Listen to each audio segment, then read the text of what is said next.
Hello everyone, welcome to Pulimera's kitchen. ఈరోజు నేను మీకు చాలా సింపుల్ అండ్ టేస్టీ పానీపూరి చేసి చూపిస్తున్నానండి. ఇందుకు కావాల్సినవి నేను ఆల్రెడీ పూరి అనేది రెడీమేడ్ తీసేసుకున్నాను. ఫస్ట్ నేను మిట్టా చేసి చూపిస్తున్నాను. ఇందుకు కావాల్సినవి చింతపండు. నేను చింతపండు ఇలా కొద్దిగా నానబెట్టుకున్నాను నీళ్ళల్లో. ఉప్పు, బెల్లం, కారం. చూడండి, నేను జస్ట్ ఇలా ఇంత కొంచెం చింతపండుని ఇలా చింతపండు వాటర్ చేసి పెట్టుకున్నాను. ఇందులోకి కొద్దిగా కారం, అలాగే కొద్దిగా ఉప్పు. నేను ఒక నిమ్మకాయ సైజులో చింతపండు తీసుకున్నాను. దానికి డబల్గా మనం బెల్లం వేసుకోవాలి. చూడండి, ఇలా అన్నీ యాడ్ చేసుకున్నాక మనం లో ఫ్లేమ్లో మిట్టా అనేది కుక్ చేసుకోవాలి. నెక్స్ట్ నేను ఆలు ఇలా ఒక 2 విజిల్స్ ఇలా బాయిల్ చేసి పెట్టుకున్నానండి.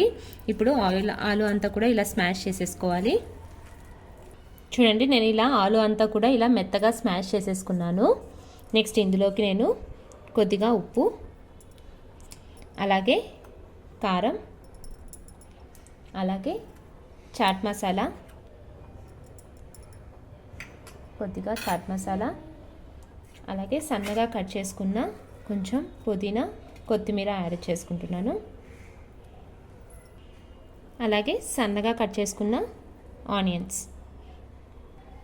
అలాగే నేను ఇది ఓవర్ నైట్ బఠానీ అనేది నానేసుకున్నానండి. నానబెట్టుకొని మార్నింగ్ ఒక 2 విజిల్స్ రానిచ్చుకున్నాను. అలాగే కొద్దిగా బఠానీ. ఇవన్నీ కూడా వేసుకొని బాగా కలుపుకోవాలి. చూడండి, ఇలా అన్నీ వేసుకొని పర్ఫెక్ట్గా మనం బాగా కలిపేసుకోవాలి. అంతే అండి, ఆలు మసాలా అనేది కూడా రెడీ అవుతుంది. నెక్స్ట్ నేను పానీకి ఇలా చింతపండు నానబెట్టుకున్నానండి. ఒక 4 అవర్స్ ముందు నేను ఇలా చింతపండు నానబెట్టుకున్నాను. అలాగే పచ్చిమిర్చి, అల్లం, కొత్తిమీర, పుదీనా, అలాగే బ్లాక్ సాల్ట్. నెక్స్ట్ మిక్సీ జార్లోకి కొద్దిగా అల్లము, అలాగే పచ్చిమిర్చి,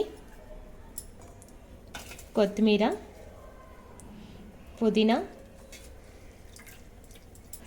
అలాగే ఇందులోకి బ్లాక్ సాల్ట్ యాడ్ చేసుకొని మనం మిక్సీ చేసుకోవాలి.